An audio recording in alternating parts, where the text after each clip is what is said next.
पिछले वीडियो में आपने देखा था कि किस प्रकार से द्रुपद को पांचों पांडवों ने बंदी बनाकर सौंप दिया और द्रुपद को आधा राजपाट देकर द्रोणाचार्य ने छोड़ दिया। अब आगे की कथा। पांडवों के कीर्ति को देखते हुए युधिष्ठिर का युवराज पद पर अभिषेक हुआ।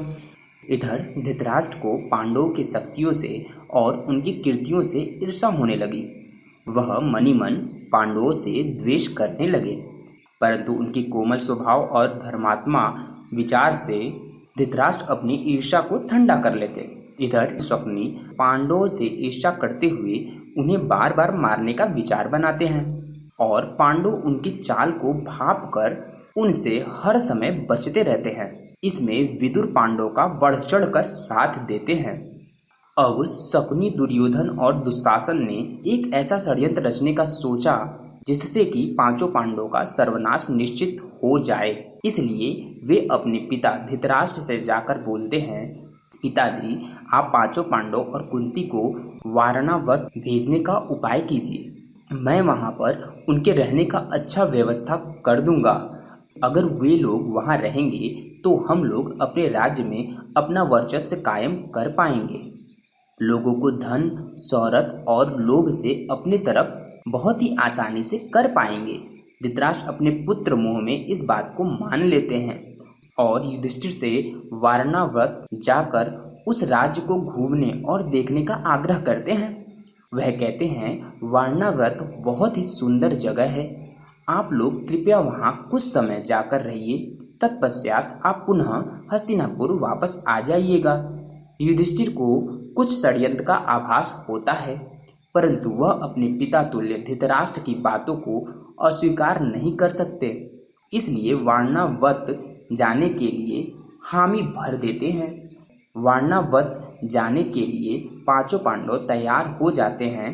तब दुर्योधन अपने मंत्री पुरोचन को बुलाते हैं और वारणावत में ऐसा एक महल का निर्माण करवाने की बात करते हैं जो कि आग को बहुत जल्दी धारण कर सके। और दुर्योधन कहता है, जब पांचों पांडव निर्भीक होकर वहां रहने लगेंगे और सभी प्रजा को निश्चय हो जाएगा कि पांचों पांडव सकुशल हैं, तब उस महल को तुम आग लगा देना और उस महल का सिर्फ एक ही मार्ग होना चाहिए। पुरोचन दुर्योधन की बात सुनकर तुरंत वारणावत निकल जाते हैं और वहां जाकर एक दिव्य महल ज्वलनशील पदार्थ से निर्माण करवाते हैं। इधर पांचों पांडव वारणावत के लिए सभी से आशीर्वाद लेकर निकल रहे थे। तभी विदुर ने युधिष्ठिर को उस महल के षड्यंत्र के बारे में बता देते हैं। वे कहते हैं कि शायद कोई ऐसा महल है जिससे कि वह महल शीघ्र ही आग को धारण कर लेता है। यह कहकर पांचों पांडवों को विदुर ने सतर्क कर दिया। वारणावत पांचों पांडव पहुंचकर उस जगह को अच्छी तरीके से घूमते हैं और वहां के पुरोहित और प्रजा को अत्यंत धन से सम्मानित करते हैं। कुछ समय बाद एक सुरंग खोदने वाला व्यक्ति पांचों पांडवों के पास आता है और कहता है कि मुझे विदुर जी ने भेजा है, मेरे लिए क्या सेवा है, मुझे बताइए।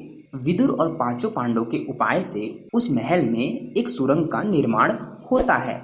एक साल बीतने के बाद जब दुर्योधन को यह आश्वासन हो जाता है कि पांचों पांडव वहां निश्चिंत होकर रहने लगे हैं, तब वह अपने मंत्री पुरोचन को आग लगाने के लिए कहता है और यह बात पांचों पांडवों को पता चल जाती है। उस दिन एक भव्य उत्सव का आयोजन किया गया था जिसमें वहां के सभी प्रजा आए हुए थे।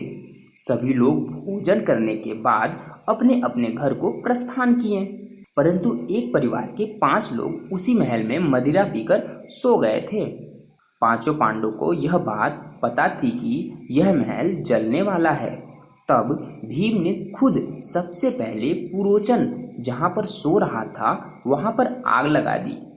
इसके बाद भीम ने महल के मुख्य दरवाजे पर आग लगा दी। जब महल चारों तरफ से जलने लगा तब पांचों पांडव अपनी मां के साथ गुप्त मार्ग से बाहर निकल जाते हैं और वहां के सभी लोग पांचों पांडवों को मृत समझकर दुखी हो जाते हैं। आज की कथा में इतना ही। दोस्तों, आपको हमारा वीडियो कैसा लग रहा है आप हमें अवश्य बताएं। वीडियो पसंद आए तो लाइक शेयर सब्सक्राइब करना ना भूलें। नेक्स्ट वीडियो में मिलते हैं, तब तक के लिए bye bye. Thank you for watching.